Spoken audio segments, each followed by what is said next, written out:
I'm sitting in my car, parked outside of AP's house, feeling a whirlwind of emotions as I prepare to confront my wife's affair partner.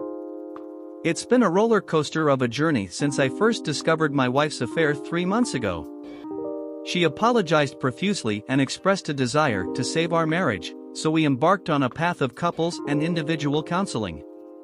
She's been saying all the right things, assuring me of her love and commitment to fixing our relationship. She even gave me access to her phone as a gesture of transparency. But there have been lingering doubts, and I recently discovered that she's still in contact with the affair partner despite her promises of going no contact. I've been discreetly monitoring their communication, and it's become clear that she's deleting their texts from her phone. However, what she may not realize is that those messages are still accessible on her iPad. So, here I am, parked outside his house, waiting for a chance to confront him and get some answers. My emotional state is a mess. I've kept this secret for too long, and it's time to confront the truth. I plan to serve her divorce papers tomorrow, but before I do, I need to confront this affair partner and see if he can shed light on the lies and deceit that have plagued our relationship. Last night was just another night in our seemingly normal routine. We had dinner, put the kids to bed, and sat in our bedroom watching TV in silence. It's almost as if we were living a facade. She eventually announced she was going to bed and left, leaving me with my thoughts. Today, we had a marriage counseling session scheduled over the lunch hour, which is why I've chosen today to confront this affair partner. It's time to face the truth and move forward, even though the emotional turmoil is almost unbearable. As I sat down for the counseling session, I didn't waste any time. I had already informed our therapist about my intention to confront the affair partner. The tension in the room was palpable as I began speaking. I talked to the affair partner yesterday, I said, and my wife's expression shifted from confusion to disbelief. Yeah, I talked to him too, she replied cautiously. Yeah, I know. I don't get it. Why would you go talk to him? I asked pointedly. Because I needed answers to some questions I had, and you weren't being honest with me. The therapist intervened, asking what the affair partner had revealed. Oh yeah? Well, what did he tell you, honey? She responded, her voice quivering. He sold you down the river, I replied bluntly, not mincing words. She asked what that meant, and I didn't hold back. He told me everything about what you guys have been doing, the sneaking around, the secret meetings, the lovey-dovey phone calls, everything, I said, my frustration evident. He told you everything? She asked, her voice breaking. I then went on to list out all the details I already knew about their texts, calls, meetings, dates, and times. She couldn't hold back the tears any longer. It became crystal clear to me that while she had been in therapy telling me one thing, her actions told a completely different story. So, I'm done, I declared, my voice unwavering. What do you mean, you're done? She stammered, her eyes welling up with tears. Handing over the divorce papers. I want a divorce, I stated firmly. She took the paperwork in her hands as if it were a venomous snake and stared at it, clearly overwhelmed. She then looked to the therapist for help, desperately seeking a way to fix this. I don't want a divorce. I want you. I want our life. I want to stay, she pleaded. The therapist chimed in, addressing the conflict between her words and actions. Do you see where confronting the affair partner is coming from when your actions contradict your words? You always believe the actions, not the words. Your actions have told me all I need to know, I explained, my anger and betrayal palpable. The rest of the session took an unexpectedly cordial turn, with tears on both sides. I expressed the deep sense of betrayal and anger I felt that she would continue this affair behind my back, while she cried because her entire life, as she knew it, was crumbling before her eyes. As we walked out of the therapist's office, she reached for my hand in one last desperate attempt to gain my forgiveness. I pulled my hand away and told her in no uncertain terms that I was done and did not want her in my life anymore. She fell to the ground sobbing, and I left her there. Driving away from the therapist's office, I called the affair partner's wife and left her a voicemail, saying, I really need to speak with you. Please call me ASAP. I then called my attorney and instructed her to file the paperwork for the divorce but to hold off unless things got ugly. My phone rang several times with calls and texts from my wife after I left, but I let them go to voicemail, unable to bring myself to listen to them. I felt like a shell of myself as I drove to her parents' house. Just before I walked in, my phone rang again. It was the affair partner's wife calling me back. He hadn't said anything to her. I requested a face-to-face meeting, and she agreed. We set a time and place to meet up in an hour. Walking into her parents' house, I braced myself for the emotional storm that was about to erupt. Her mom broke down in tears immediately, and her dad remained stone-faced. I felt a mix of sympathy and frustration as I told them everything. I love her, and I tried to make it work, I began, but I refused to stand there while she continues to cheat on me behind my back. Their reactions were hard to read, given the shock of the revelation. I made it clear that I wouldn't slander her or spread the truth to our friends and family, but they needed to know why we were divorcing. I emphasized that I didn't expect their support in this matter, but they needed to be prepared for what lay ahead. This was all about our children, and I couldn't allow them to live in squalor during their time with her. I knew her parents could and would support her financially. Before leaving, I told them that I loved them and would miss our relationship. Her dad and I shook hands, and I hugged her mom. Then, I drove to the meeting place to meet the affair partner's wife, my emotions a turbulent mix of anger and sadness. As I sat in the car, waiting for the affair partner's wife to arrive, I steeled myself for the difficult conversation ahead. I planned to tell her everything, even showing her the evidence if necessary. Her reactions would guide the next steps. No one should have to endure this alone. When she arrived, it was evident that she sensed something was amiss. She tried to maintain a friendly facade, but I could see through it. With a heavy heart, I began, "I have something I need to tell you. It's not going to be easy, and I'm truly sorry for what you're about to hear. My wife and your husband have been having an affair." Her reaction was immediate and visceral. She began sobbing uncontrollably. I continued, explaining how I had discovered the affair 3 months ago and how we had been going through marriage counseling to salvage our relationship. She listened intently until I mentioned that they were still seeing each other, at which point she broke down again. I had to pause for a moment. Tears welled up as I wrote this, knowing the pain I was causing her by sharing this truth. She didn't deserve any of this, and I felt an overwhelming sense of guilt for having to tell her. She admitted that she had wondered why I had called her but had no inkling that the affair had been ongoing, that it involved my wife, or that they had continued their relationship even after being discovered. The affair partner's wife's world was utterly shattered by the revelation, and when I offered to show her the video, she initially thought it was an intimate recording of the two of them, which disgusted her.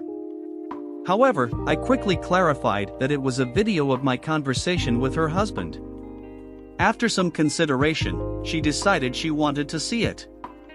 I had taken the time to edit the video down, condensing the roughly 20-minute conversation into a concise 60-second clip. As I played it for her, she began crying as soon as she saw his face. I paused it to make sure she was sure about watching it, and then I let it play out. At that point, there wasn't much more to be said.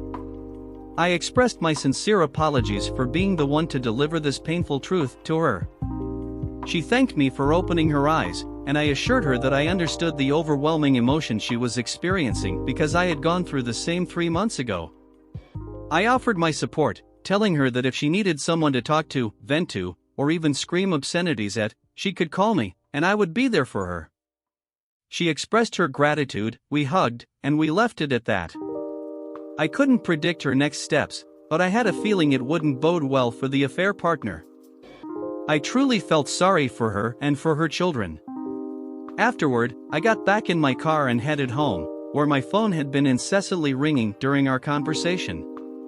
My soon-to-be ex-wife had been desperately trying to reach me since I left her earlier in the day. Upon arriving home, I found her sitting in the driveway, smoking, and as soon as she saw my car, she began screaming. I decided to start recording the interaction with my phone, discreetly placing it in my shirt's front pocket to capture everything. She accused me of telling her parents about the affair, hurling insults at me. I calmly responded, "Yes, I did. They deserve to know the truth about why we are divorcing. I didn't lie or make anything up. I told them the truth, and I told them that they should love and support you through all of this."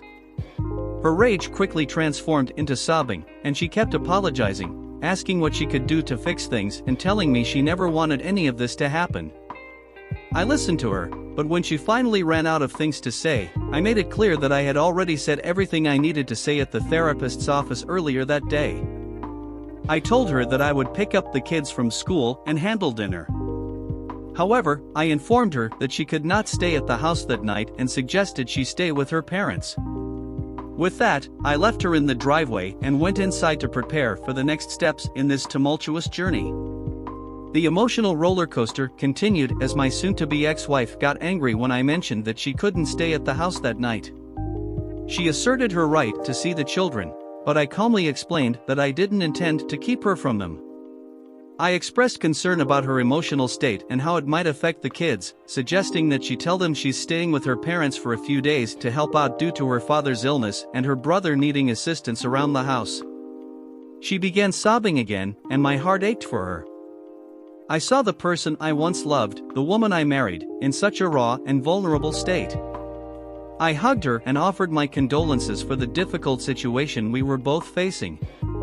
However, I also made it clear that her choices had brought us to this point, and I couldn't continue in a marriage where I was treated this way. We stood there, embracing for a long time, with her crying into my shoulder. Eventually, she pulled away and attempted to kiss me, but I declined, telling her it wasn't going to happen. She broke down again, and I turned and walked into the house. I retreated to the kitchen and poured myself a stiff drink to try to cope with the emotional turmoil. After a while, I heard her come into the house, and I could tell she was packing a bag. She found me in the kitchen with her suitcase packed, and in a teary outburst, she told me, "I hope you're happy." My response was honest, but somber. "I'm not happy at all. I didn't want this.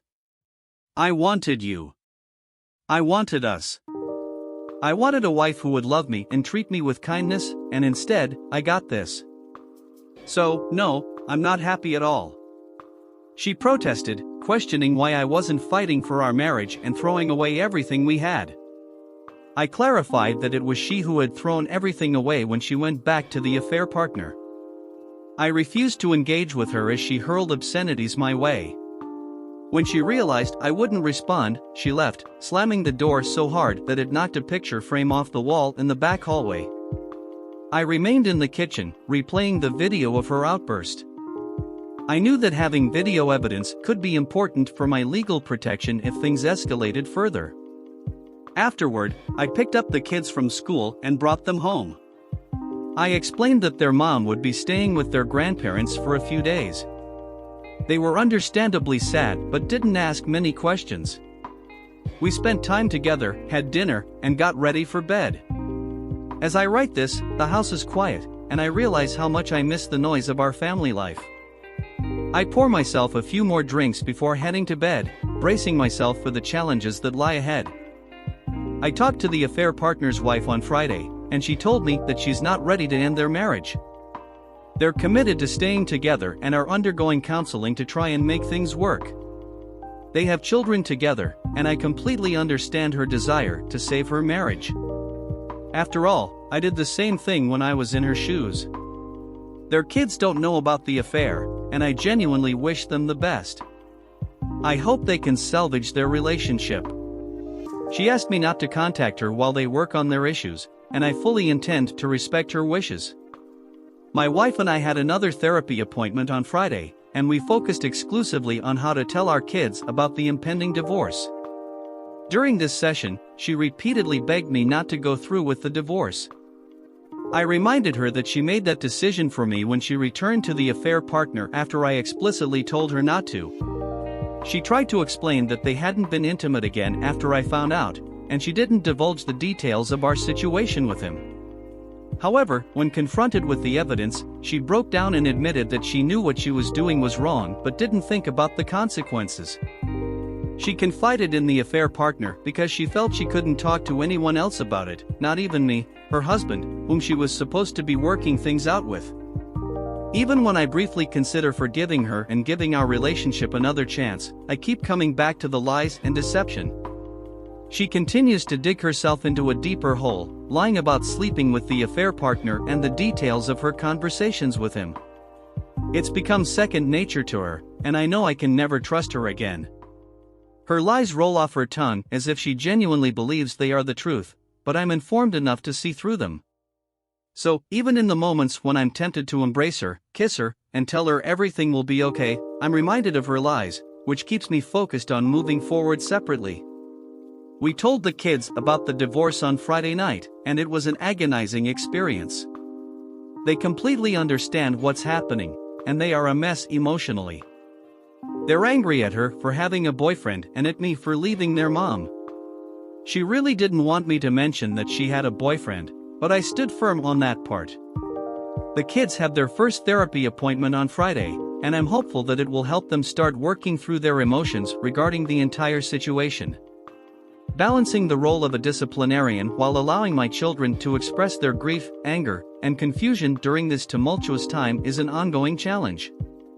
I constantly remind them that it's okay to be angry, to yell, and to cry, but it's not okay to destroy their toys or lash out in harmful ways. The cohabitation situation with my soon-to-be ex-wife remains in place as we work on a plan for who will move out and when we will sell the house. Financially, I can't afford to keep it while also managing child support and alimony, regardless of the final amounts. Unfortunately, the housing market in our area isn't favorable at the moment, so we've agreed to wait until spring to put the house up for sale, hoping for a better price. The upcoming Christmas season looms, and I admit I'm struggling to find the motivation to put up decorations. Celebrating something right now feels foreign to me, but I'm determined to create a sense of normalcy for the kids. I just need to find the time and emotional strength to retrieve the tree from storage and set it up. Regarding our living arrangements, she's currently sleeping on the couch. As much as I'd like to be the bigger person and offer her our bed, I can't bring myself to do it.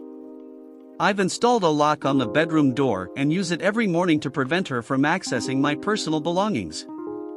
For now, she's using the guest room and keeping some of her clothes in a suitcase. You might call it petty or view it as a dick move, but it's my way of asserting boundaries.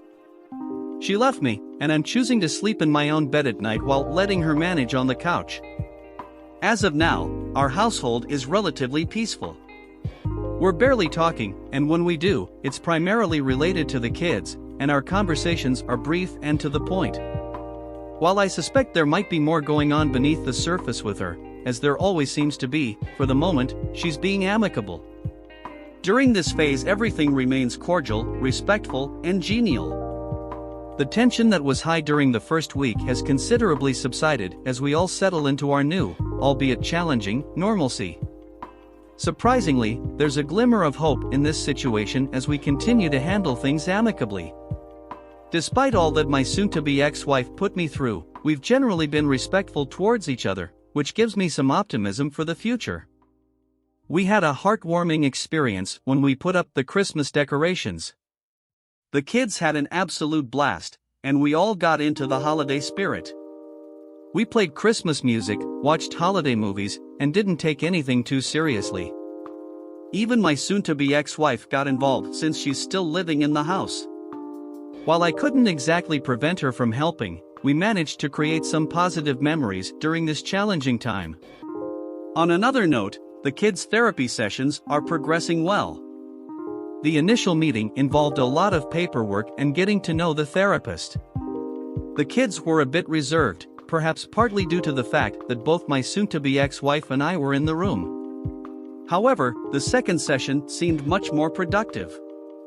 We started with a group discussion and then the therapist requested some time alone with the kids. During this private session, the children shared their feelings, expressing sadness and uncertainty about our divorce. They made it clear that they didn't want us to split up and didn't want to live in separate houses. Here comes the tricky part. My soon-to-be ex-wife unexpectedly broke down and said she didn't want a divorce either. I couldn't believe my ears and was on the verge of saying something I might regret. However, I managed to hold back and simply said, "Are you kidding me?" I bit my tongue and didn't elaborate further. It felt like I was merely echoing her sentiments. Eventually, I asked the therapist if we could speak to her privately in the last 5 minutes of the session. She agreed, and as soon as the kids left the room, the therapist unleashed on my wife. She told her that she was being manipulative, painting me as the bad guy, and that she needed to stop if we were going to successfully co-parent in the future. The therapist made it clear that if my wife genuinely didn't want a divorce, she should have thought about the consequences of her actions during her affair. It was honestly everything I wanted to say but couldn't. I found some satisfaction in knowing the therapist wasn't afraid to address the issue. That night, my soon-to-be ex-wife apologized to me for what was said in therapy and promised to be more considerate of her words and their impact on the kids moving forward.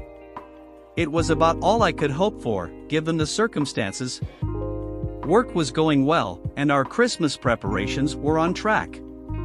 But then there's the exception to my resolve, and it's quite a significant one. I accidentally slept with my wife. Let's rewind to the night we decorated for Christmas. It had been a great day. We all had a wonderful time watching movies and enjoying each other's company. It felt just like the good times before all the problems started. After we put the kids to bed, we settled down to finish watching It's a Wonderful Life, her favorite Christmas movie. We'd both been sipping on eggnog and brandy throughout the evening, and between the warm feelings and the warm brandy, I didn't realize how much it was affecting my judgment. She leaned over and kissed my neck softly, and before I knew it, things escalated, and we ended up being intimate. I wish I could say that I wasn't thinking, "Don't do this," but I was aware of it. I just went against my better judgment and let it happen. It had been so long since she and I had been together, and I know I wasn't in my right mind, but that's no excuse. It was great, and we both had a fun time. However, as I lay there afterward, I couldn't help but feel disgusted with myself for doing it.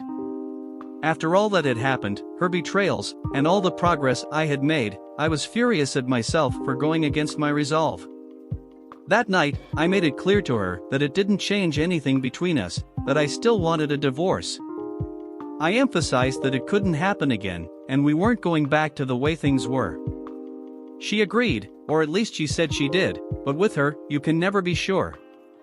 I haven't had the chance to discuss it with my therapist or our marriage counselor, with whom we're still meeting. I also need to get an STD test because I'm uncertain whether she picked up something from her affair partner. I don't have to worry about a surprise pregnancy since I had a vasectomy several years ago, but the rest of it just boggles my mind. How could I have been so stupid and let my guard down? I'm sorry if this disappoints anyone. I'm not perfect, and I'm mad at myself for what happened. I won't let it happen again. My wife and I ultimately decided to try and make things work, and I understand that might disappoint some of you. I've grappled with feelings of disappointment in myself for most of the past year. We're not back to 100%, and I'm not sure if we ever will be, but things are undoubtedly better. To reach this point, we went through about 9 months of intense therapy, both individually and together, along with therapy for our kids. We both had to be willing to forgive and move forward. Frankly, it's something of a miracle that we made it this far. I made it clear that we couldn't be sleeping together again. We continued to attend couples therapy, and she started opening up about what she was thinking and feeling, what led her to reconnect with an affair partner, and the changes that had occurred in both of us. Around March, it became evident that something had shifted in our relationship. We weren't just going through the motions, we were honestly communicating with each other. She had deep-seated fears of losing herself in the roles of a wife and mother. She felt like something was missing and sought it outside of our marriage. Don't get me wrong, I wasn't falling for a con.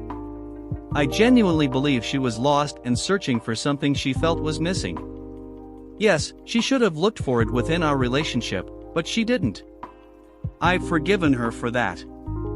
I expressed all my hurt, pain, and the shattering of my trust. I was still fearful of getting hurt again, and to some extent, I still am. I know that anything can happen in life, but I've let go of my need to control everything. I've placed my faith in her and in our relationship that she will never betray me again.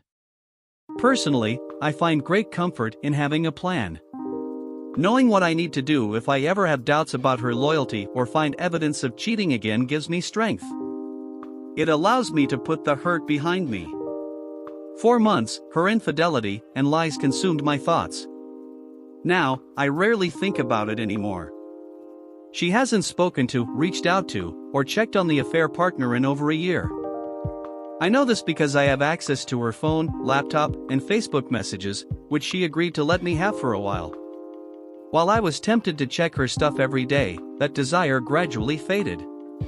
I made sure to do it randomly and without warning, just in case. It's been about 2 months since I last checked, and I don't think I'll do it again unless something raises my suspicions. Therapy played a significant role in helping me overcome these issues. I haven't spoken to the affair partner or his wife since I last reached out to her in December of last year. Frankly, I'm okay with that. I can see on Facebook that they're still married, but I don't dwell on it or check their profiles often. I've muted her posts to prevent them from appearing in my newsfeed, and the last time I checked was probably 3 to 4 months ago. I just don't care about their lives anymore. We distanced ourselves from the group of friends we were once part of and made new friendships. Friendships, well, they underwent a transformation too. It's not that the old friendships were outright toxic, but those couples had different priorities that didn't align with who we wanted to be as a couple. They were very social and outgoing, often involving excessive drinking, drug use, bragging about money, and social positioning. While they were nice people, they ultimately weren't the kind of friends we wanted to spend our time with. Our new group of friends is fantastic, they're still social and outgoing, but without the excessive drinking and drugs. There's more focus on family, and the overall atmosphere is more positive. A clear example of this change was our New Year's Eve celebrations. In 2018, we spent it with our old group and woke up on New Year's Day hungover and feeling worthless. In contrast, we spent New Year's Eve this year with our new group, had a great time, and still got home early enough to enjoy ourselves and our kids on New Year's Day. Our kids know that we're staying together. We decided over the summer, June/July, to put the divorce proceedings on hold. Originally scheduled for March or April, we chose to push it back. Going through the list of our belongings and trying to decide who got what was tough, but it also contributed to both her willingness to open up and make things work and my willingness to give it another shot. We explained to our kids that sometimes mommies and daddies need to work through difficult things, and that's what we were going to do. She moved back into our bedroom in August, and I took the lock off the door. Life isn't perfect, but it's better, and it keeps improving every day. On Christmas, she expressed how sorry she is for everything she put me through and her commitment to rebuilding my trust in love. I do love her, probably now more than ever. I've come to understand how couples can make it through something like this. We're planning a family vacation together this spring during the kids' school break, and we're all looking forward to it. We still meet with our couples therapist weekly and continue with regular individual therapy outside of our couple sessions. Our marriage counselor told us she's amazed at how we've handled this and continue to do the work to heal the fractures in our marriage. It wasn't easy for a long time, but it's easier now than it was. I want to be as clear as possible about what we did to heal. I'm no expert, but this is what worked for us. Therapy, we engaged in both individual and couples therapy. Therapy helped me understand my shortcomings as a man, husband, and father. It provided clarity and inner peace and helped me regain lost confidence. Her individual therapy helped her identify and address her own shortcomings as a wife and mother, enabling her to decide whether reconciliation was genuinely what she wanted. Open communication, we opened up and honestly discussed our feelings, fears, and doubts. It was crucial to understanding each other's perspectives and moving forward. Putting divorce on hold, delaying the divorce proceedings allowed us time to work through our issues without the added pressure of separation looming over us. New friendships, we transitioned to a more positive social circle, which reduced external negative influences and provided a healthier support system. Commitment to change, we both committed to making necessary changes within ourselves and our relationship, ensuring that history wouldn't repeat itself. Remember, this is what worked for us, and each situation is unique. The path to healing is different for every couple, but we hope our experience can provide some insight or inspiration for others going through similar challenges. Our couples therapy helped us figure out the path to healing and what our lives could look like on the other side. We both committed to working towards that common goal, buying in fully, and doing the necessary work outside of therapy to rebuild our relationship. Here are some of the key steps we took.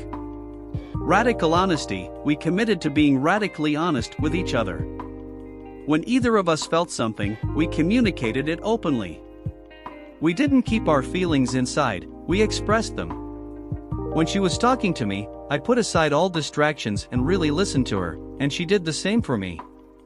Daily check-ins, every night, after putting the kids to bed, we sat down and checked in with each other. We discussed our day, made plans for the next day, and shared how we were feeling about each other. These conversations were challenging initially but became second nature over time. Nightly check-ins became something we looked forward to, and they significantly improved our relationship. Asking each other questions, we went back to the phase when we first started dating. Even though we had been together for a long time and had changed as individuals, we found lists of questions online to ask each other. These ranged from simple preferences like favorite colors to deeper questions about our values and beliefs. Rediscovering each other in this way was enjoyable and helped us connect on a deeper level. Acts of service, we found a Christian-based guide to repairing a marriage after infidelity that included acts of service for your partner. These acts ranged from simple gestures like writing notes or doing chores to more extravagant ones like planning date nights or taking a weekend away together. These acts of service gradually rebuilt my trust in her and reignited my love for her. Stop dwelling on it. I actively chose not to engage in thoughts that took me to dark places. Instead, I redirected my energy towards positive activities such as working out, going for a run, watching something funny on TV, or spending time with the kids. Over time, I stopped thinking about the betrayal regularly, and it consumed less and less of my thoughts. I'm not preaching or claiming that this path is right for everyone. Every situation is unique, and some couples shouldn't be together. I couldn't judge your situation better than you can judge mine from the outside. However, I genuinely believe that we'll be together for the long haul.